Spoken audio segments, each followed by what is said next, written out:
Hello friends, this video on structure of atom part 20 is brought to you by examfear.com. No more fear from exam. Before watching this video, please make sure that you have watched part 1 to part 19. If you see the continuous spectra, the white light is continuous. If you pass this to a prism, you'll see a Webb-George thing. It's all continuous, right? It's all continuous. That is nothing but a continuous spectra. But in the spectra which we get when we excite a hydrogen atom or any other atom, that is not continuous. That's because inside the atom, my energy is quantized. I have this energy E1, E2 and E3, and I have only certain delta E is possible. Correct? But when you see the white light, it's a continuous spectrum. Correct? And the reason why we use prism is there's a white light and the velocity of light is different in different medium, and this prism bends light differently, all the lights, and you get this different colors, right? Because if you see, the speed of light depends on the nature of medium it passes.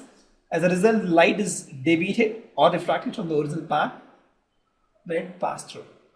The light of red color, which has the longest wavelength, is deviated the least, and the light of violet, which is the one which is deviated the maximum. And that's the use of prism actually. So we talk about emission spectrum of a radiation. So the spectrum of radiation emitted by a substance that absorbs energy is called emission spectrum. I'll tell you. For example, this is my electron. I'm just following the Bohr model because Bohr model is more visual. You can understand things, but at the same time, Bohr model is not correct. So if you see in this case, if my electron is here and it absorbs some energy, the moment it absorbs energy, it will jump to a higher orbital. Correct? And then when it jumps to a higher orbital, it absorbs some energy. But as soon as you remove that extra energy, it again jumps back and it emits light, emits photon. See, the electron was happily sitting here. I'll show you. There's the electron and this guy was happily sitting in this level. You gave some energy, it went here. But the moment you lose energy, this electron will want to come back to its low energy state, and while coming back, it will emit photon. And that photon is an emission photon actually. It will emit. So here the same thing. You have this you take any element, you heat it, and then if you see it absorbs energy, and then the electron comes back to its own state, and while coming back, it emits the photon, and you get this kind of spectrum. You have to pass it through prism so that you can see it actually. And you will see something like this. Correct? So emission spectrum, you first excite an element or electron, comes back, it emits the light. Absorption spectrum is just reverse of emission spectrum. It is like a photographic negative of emission spectrum. So in this case, we just pass a continuous, I'll show you. So we just pass a continuous radiation. Okay, we just pass all this radiation. This has all this lights, white light you can say. And there's a metal which absorbs something. For example, some of them are missing. Why? Because some of them is absorbed by this has a molecules, right? This atom.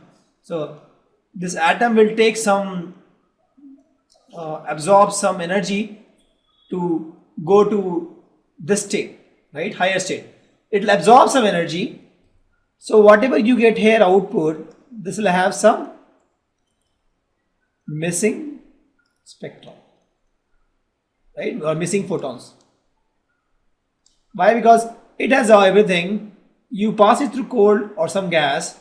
So this guy has atoms inside this, and here this energy is used by this atom to excite. But only some kind of energy is used, so some of the energy is used, so some of the wavelength is used. And then we pass it through the spring, you feel that some of them is missing. This is all missing. Why it is missing? This is missing because that is used by the cold gas, and the one which is there is something which is not used. Okay. So let's see the overview of continuous emission absorption spectrum. So you have any white light, you just pass it through prism, you'll see a continuous spectrum. Everything is continuous. You have some hot gas, right, that will cool down actually, and it will emit. In this case, what will happen is the electron will jump from higher to lower, and it will emit light, and that photon will, when you pass through prism, you get the emission spectrum. And this case, when you have the light, when you pass through cold gas, some of them is absorbed, and what you get is absorption spectrum.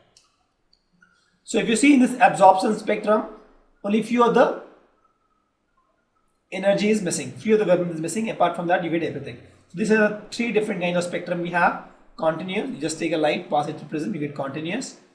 You have a hot gas where if you see the electron is trying to, all the electrons are excited now, but it is going back to its low energy state, and it is emitting photons, and that you can see as the emission spectrum. And here you have you pass all this light, white light, cold gas will absorb some to become hot. So in this case, if you see, it's the other way around in this last case. So here the energy is used by this electron to go to higher state. So this energy is missing here, and that's the wavelength is missing here. So that's how we get absorption spectrum. Line spectra can also be used to identify elements, and it's a very big field actually. Each element has a unique spectrum because each element has a unique quantized energy level, right? So for example, this fingerprint is used to identify humans. Similarly, the line spectra can also be used to identify elements. And this guy, a German chemist, Robert Bunsen, he was the first investigator to use line spectra to identify elements. And he was surprised that rubidium, cesium, thallium, indium, gallium, helium, scandium, these were discovered by spectroscopic method only. It was so powerful that they were elements which was very difficult to differentiate using chemical reactions, so it was differentiated using the spectra. Thank you. Visit examfear.com to watch free educational videos, try free online tests, get the best quality study materials, study from the best tutors and mentors, and much more. Thanks once again.